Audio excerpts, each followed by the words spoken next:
अस्सलामुअलैकुम, welcome to the Sheraman law classes. दोस्तों, आज दोबारा अपने लेक्चर का हम आगाज़ करते हैं और आज इस क्लास में जिस टॉपिक को मैं आप लोगों के साथ डिस्कस करता हूँ ये पेंशन से रिलेटेड है।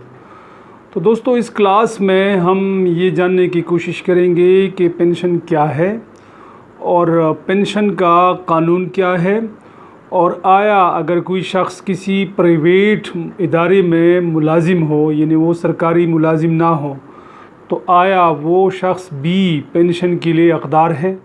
तो ये सारी चीज़ें हैं जो मैं आप लोगों के साथ आज इस लेक्चर में डिस्कस करूँगा।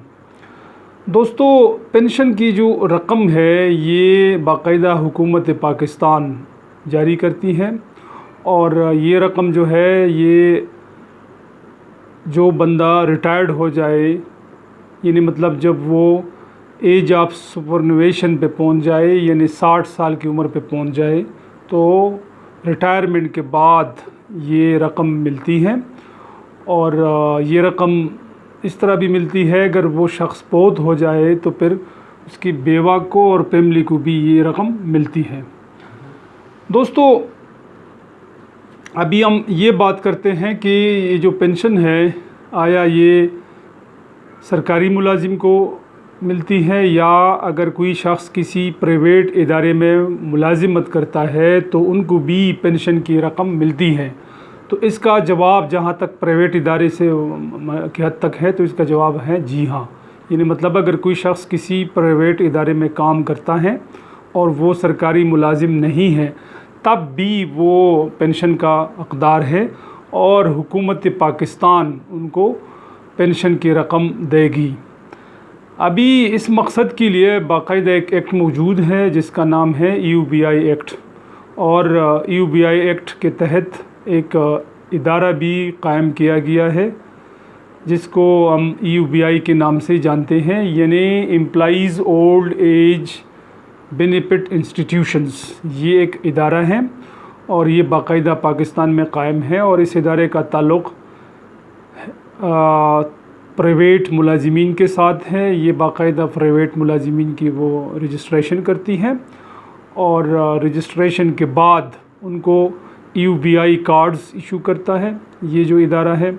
और इसके बाद बाकायदा जब वो मुलाजिमीन 60 साल के ऊपर पहुंचते हैं, अगर मर्द है, तो इस इदारे की तरफ से उनको पेंशन की मद में पैसे मिलते हैं, जो कि आजकल इसके लिए जो है वो 8,500 रुपये मिलते हैं। ये कम से कम पेंशन है। और अगर औरत है, जब वो 55 साल के ऊपर पहुंच जाए तो उसको भी पेंशन की पैसे मिलते हैं, वो ये भी 8,500 रुपये है। दोस्तों, थोड़ा सा मैं UBI के ऊपर बात करूंगा, और इसके ऊपर मैंने एक अलग लेक्चर तैयार किया है UBI के ऊपर कि UBI क्या है और इसका फंक्शन क्या है और ये क्या है। लेकिन थोड़ा सा इसके ऊपर मैं भी आप लोगों के साथ इस लेक्चर में भी बात करूंगा। UBI जो है ये एक, जिस तरह मैंने बता दिया है कि एक इदारा है, पाकिस्तान में एक कायम है और इसका सदर दफ्तर कराची में है। इसके अलावा पूरे मुल्क में मुख्तलिफ़ जगहों पे इसके रीजनल ऑफिसेज़ हैं और तकरीबन हर शहर में UBI का दफ्तर मौजूद है। और इस इदारे का काम ये है कि उन तमाम लोगों को रजिस्टर्ड करे जो किसी प्राइवेट जगह पे काम करते हैं। ये जो लोग प्राइवेट जगहों पे काम करते हैं उनको हम एम्प्लॉई बोलते हैं, और जिस शख्स के साथ या जिस इदारे के साथ वो मुंसलिक होते हैं उसको हम एम्प्लॉयर बोलते हैं। मसलन एक शख्स है, उसके अंडर 5 लोग काम करते हैं प्राइवेट तौर पे, मतलब उसका प्राइवेट स्कूल है या कोई और फर्म है और इसमें लोग मुलाजिम हैं, काम करते हैं, और उनकी तादाद 5 या 5 से ज़्यादा हो, तो ये उस शख्स की ज़िम्मेदारी है कि उनकी रजिस्ट्रेशन कराए UBI में। और अगर वो शख्स जिसको हम एम्प्लॉयर बोलते हैं वो ये रजिस्ट्रेशन नहीं कराता है, तब भी वो सरकारी मुलाजिमीन ख़ुद UBI के दफ्तर जाकर अपनी रजिस्ट्रेशन वो कर सकते हैं। तो ये इसका एक प्रोसीजर मौजूद है। और इसमें ये भी है कि 5% फिर उनकी सैलरी से कटौती होती है। ये पैसे बाकायदा यूबीआई के फंड्स में जमा होते हैं, और जब वो बंदा अगर मर्द है, जिस तरह मैंने बता दिया है, 60 साल के बाद उनको पेंशन की वो रकम मिलती है। गवर्नमेंट ख़ुद भी उसी में हर साल जो बजट है यूबीआई के बजट में गवर्नमेंट यूबीआई को बजट ग्रांट दे देती है। तो इसके बाद 60 साल पे मर्द को पैसे मिलते हैं, और अगर औरत है तो 55 साल के ऊपर उसको भी यूबीआई की तरफ से ये पैसे मिलते हैं। दोस्तों, पेंशन का जो कानून है ये चाहे प्राइवेट मुलाजिमीन हो या सरकारी मुलाजिमीन हो, दोनों के ऊपर एक जैसा है। और पेंशन का जो कानून है वो एक तरका भी है। जिस तरह अगर कोई शख्स फोत हो जाए और पीछे वो अपना मतलब उसकी जो प्रॉपर्टी है, चाहे मूवेबल प्रॉपर्टी है या इमूवेबल प्रॉपर्टी है, जिसको हम तरका बोलते हैं, तो इसी तरह अगर कोई शख्स फोत हो जाए और उसका पेंशन रह जाए तो ये भी एक तरका है, और लॉ ऑफ इनहेरिटेंस इसको डील करता है। और इसके ऊपर मेरा एक तफसील के साथ मैं ऑलरेडी एक लेक्चर में डिलीवर कर चुका हूँ, लॉ ऑफ इनहेरिटेंस के नाम से, जिसमें मैंने तफसील के साथ इसका ज़िक्र किया है, और ये पेंशन के जो मामलात है कि वो किस तरह डील होंगे उस शख्स के वफ़ात के बाद, वो भी मैं डिस्कस कर चुका हूँ। दोस्तों, पेंशन के लिए जो क्वालिफाइंग एज है, अगर बंदा सरकारी मुलाजिम है तो जब वो मुलाजिमत में वो शामिल हो जाता है, मतलब वो अपॉइंट हो जाता है, तो on the very first day वो इंटाइटल है। मतलब अगर किसी भी वक्त उनकी वो फोत हो जाए दौरानी मुलाजिमत, तो वो इंटाइटल हैं, और फोत होने के बाद उनको पेंशन की रकम उनके वरसा को मिलेगी और वो सिलसिला चलेगा बेवा को। तो तफसील के साथ मैं आप लोगों को फिर बताता हूँ। इसके बाद अगर कोई बंदा सरकारी मुलाजिम है और वो मेडिकल ग्राउंड पे रिटायर्ड हो जाए, तो 10 साल इसके लिए वो लिमिट है। अगर 10 साल के अंदर अंदर वो मेडिकल ग्राउंड पे रिटायर्ड हो गया तो वो भी फुल पेंशन के लिए हकदार है, 100% पेंशन उनको मिलेगी। इसी तरह अगर कोई शख्स 25 साल सर्विस मुकम्मल कर लेता है और इसके बाद वो अपनी मर्ज़ी से वो रिटायरमेंट ले लेता है, तो तब भी वो फुल पेंशन के लिए वो इंटाइटल है, उनको फुल पेंशन मिलेगी, और इस तरह उसकी फैमिली को भी पेंशन मिलती रहेगी। इसी तरह अगर सरकारी मुलाजिम है, चाहे मर्द है या औरत है, तो जब वो 60 साल की उम्र पे पहुंचता है या वो पहुंचती हैं, तब भी वो इंटाइटल है पेंशन के लिए।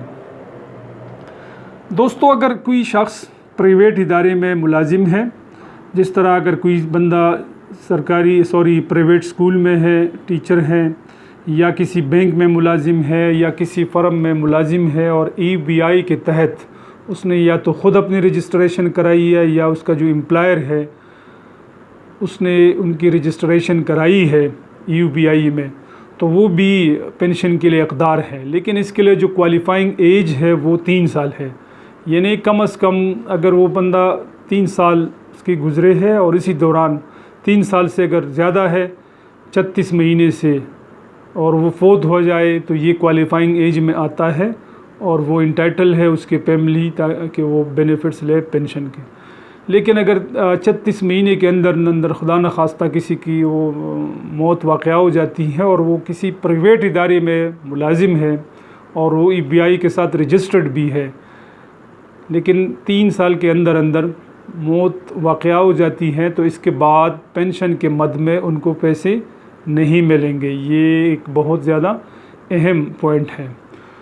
दूसरी बात पेंशन के हवाले से जो प्राइवेट मुलाजिमीन के हवाले से है वो ये है कि इसके लिए क्वालिफाइंग एज 15 साल है। यानी अगर कोई बंदा किसी प्राइवेट इदारे में काम करता है और 15 साल उस शख्स ने काम किया, बेशक इसके बाद उसने काम छोड़ दिया, यानी परस कर एक बंदा है 15 साल तक इसने काम किया, इसके बाद उसने वो जॉब छोड़ दी, वो कहीं और चला गया, अपना काम शुरू किया, जो भी है, लेकिन 15 साल तक वो किसी प्राइवेट इदारे में मुलाजिम रहा, रजिस्टर्ड है और बाकायदा उनके जो सैलरी उससे 5% के हिसाब से कटौती होती रही, तो ये बंदा इंटाइटल है। जब ये 60 साल की उम्र पे पहुंच जाएगा तो यूबीआई की तरफ से उनको पैसे मिलेंगे, जो कि आजकल 8,500 रुपये है। ये जनवरी 1 जनवरी से पहले ये 6,500 रुपये थे, लेकिन मौजूदा हुकूमत ने इसमें इजाफ़ा करके 20% इजाफ़ा करके कम से कम जो पेंशन अभी मुकर्रर की गई है वो है 8,500 रुपये। ये इसको हम यूबीआई पेंशन बोलते हैं और अभी 8,500 मुकर्रर है। इसी तरह अगर औरत है और वो किसी प्राइवेट जगह पे काम करती है और क्वालिफाइंग एज जिसने पूरी है, उसकी मतलब 15 साल है, और इसके बाद अगर वो जॉब छोड़े भी तब भी मतलब जब वो 55 साल की उम्र पे पहुंचती हैं तो वो इंटाइटल है और यूबीआई की तरफ से उसको पेंशन की रकम मिलते रहेगी। तो ये तो था जर्नली के प्राइवेट जो मुलाजिमीन है उनके लिए पेंशन के मद में क्या कानून है, और अगर सरकारी मुलाजिमीन है तो उनके लिए क्या कानून है और क्या क्वालिफाइंग एज है। दोस्तों, अभी हम बात करते हैं कि ये जो इसके लिए रूल्स है पेंशन के लिए वो क्या है। पेंशन के लिए जो रूल्स है वो 2006 के हमारे पास इसके लिए रूल्स है, रेगुलेशंस है, जिसमें मतलब पेंशन से मुताल्लिक़ अगर आप डिटेल्स देखना चाहें तो ये रूल्स आप देखें, 2006 पेंशन रूल्स। इसके अलावा पेंशन एक एक्ट भी है 1871 का, जो कि पाकिस्तान में लागू है। अभी दो तरह के मामलात होते हैं। फ़र्ज़ करें अगर कोई बंदा सरकारी मुलाजिम है और उनको पेंशन के मद में मुश्किलात का सामना है, जो जिस इदारे में इसने काम किया है वो इदारा ताउन नहीं कर रहा और उनको पेमेंट नहीं करते हैं पेंशन के, या कोई और रुकावट है, तो ये इस बंदे के पास इख्तियार है कि वो सिविल कोर्ट में जाए, सिविल अदालत में जाए और वहाँ पे सेक्शन 6 के तहत यानी सेक्शन 6 के तहत वो मतलब एक पिटीशन दायर करे, मुकदमा दायर करे, और इसके बाद सिविल कोर्ट के पास ये इख्तियार है कि वो उस केस को चलाए सेक्शन 6 के तहत। इसमें यह है कि जिस ज़िले में ये मुलाजिमत करता रहा उस ज़िले के डीसी या कलेक्टर को ये पार्टी बनाएगा। सेक्शन 8 इसको डील करता है और बाकायदा वो पार्टी बनेगा और फिर मतलब अदालत उसको तलब करेगी और ये पेंशन के मामलात वो क्लियर करेंगे। लेकिन अगर कोई बंदा किसी प्राइवेट इदारे में उसने काम किया है और यूबीआई के साथ रजिस्टर्ड है और फिर यूबीआई की तरफ से उनको पेंशन की रकम नहीं मिलती है, तो सेम एक्ट 1871 ये लागू है और इसके सेक्शन 6 के तहत जिस तरह मैंने बता दिया है कि वो यूबीआई को पार्टी बनाएगा सेक्शन 8 के तहत, और बाकायदा सिविल कोर्ट में जिस इलाके में वो रह रहा है उसी में वो केस दायर करेगा। उस अदालत के पास इख्तियारी समाअत होगी और बाकायदा यूबीआई के जो ऑफिशल्स है अदालत तलब करेगी और उसका जो मामलात हैं वो क्लियर करेंगे। तो ये इसका एक कानून है और इस कानून को आप पढ़े, पेंशन एक्ट 1871।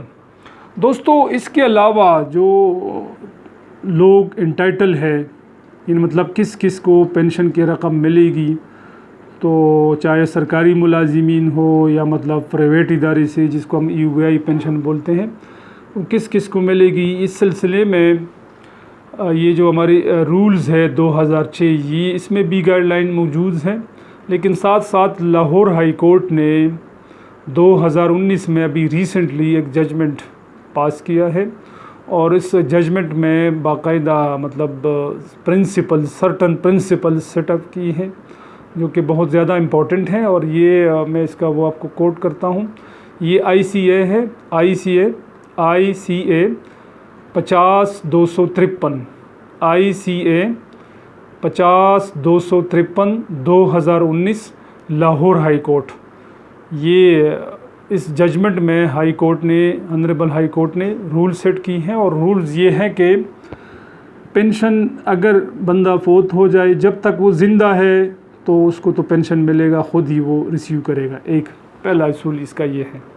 दूसरा उसूल ये है कि जब कोई शख्स फोत हो जाए तो बीवी इंटाइटल है, उसकी जो बीवी है मतलब जिसको बेवा है, उसकी जो बीवी है मतलब जो बेवा रह जाए तो वो इंटाइटल है कि वो ये पेमेंट रिसीव करे।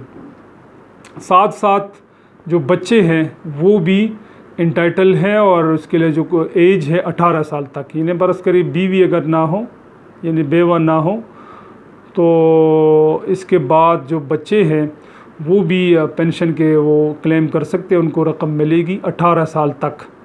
लेकिन इसमें ये है कि अगर बच्ची है मतलब बेटी है तो बेटी को पेंशन की रकम मिलेगी जब तक उसकी शादी नहीं हो जाती।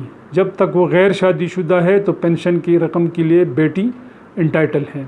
इसी तरह अगर कोई बच्चा माजूर है तो जब तक वो बच्चा माजूर है ताहयात, मतलब जब तक वो बच्चा माजूर है या अगर परमानेंट वो डिसेबल है माजूर है तो ताहयात वो पेंशन के लिए हकदार है, चाहे वो उसका जो वालिद या वालिदा है उसने सरकारी इदारे में मुलाजिमत की है या किसी प्राइवेट इदारे में मुलाजिमत की है, उस बच्चे को पेंशन की रकम मिलती रहेगी। ये उसूल है। तो ये प्रिंसिपल सेट की हैं लाहौर हाई कोर्ट ने। साथ साथ इसमें ये भी है कि अगर सरकारी मुलाजिम है और वो औरत है तो वो फौत हो जाए तो फिर इसका जो शोहर है हस्बैंड है वो भी इंटाइटल है उस रकम लेने के लिए, जो रकम है पेंशन की वो इंटाइटल है। इसके साथ साथ इसमें एक और रूल भी है, वो ये है कि अगर कोई बंदा फौत हो जाए और उसकी बीवी बच्चे ना हो तो फिर उसके पेरेंट्स जो है वो इंटाइटल है पेंशन की रकम के लिए। लेकिन इसमें ये अगर कोई बंदा है और वो किसी प्राइवेट इदारे में मुलाजिमत करता है और उसके 3 साल पूरी ना हो, बीवी बच्चे भी ना हो, 3 साल उसकी मुलाजिमत पूरी नहीं है तो प्राइवेट इदारे में, तो फिर उसके पेरेंट्स इंटाइटल नहीं हैं। तो इसके लिए कम से कम क्वालिफाइंग एज जो पहले भी मैं इसका जिक्र कर चुका हूँ 3 साल है। तो अगर बीवी बच्चे नहीं है तो फिर पेरेंट्स इंटाइटल है, उनको पेंशन की ये रकम मिलेगी। और जिस तरह पहले मैंने आपको बता दिया कि ये एक तर्का है, आम तौर पे ये हो जाता है कि ये जो बेवा है वो पेंशन की रकम वो ले लेती है और जो लोगों का ये ख्याल है कि ये इंटाइटल है और इदारा भी उसको वो रकम ये अदा करती है, ये गलत है।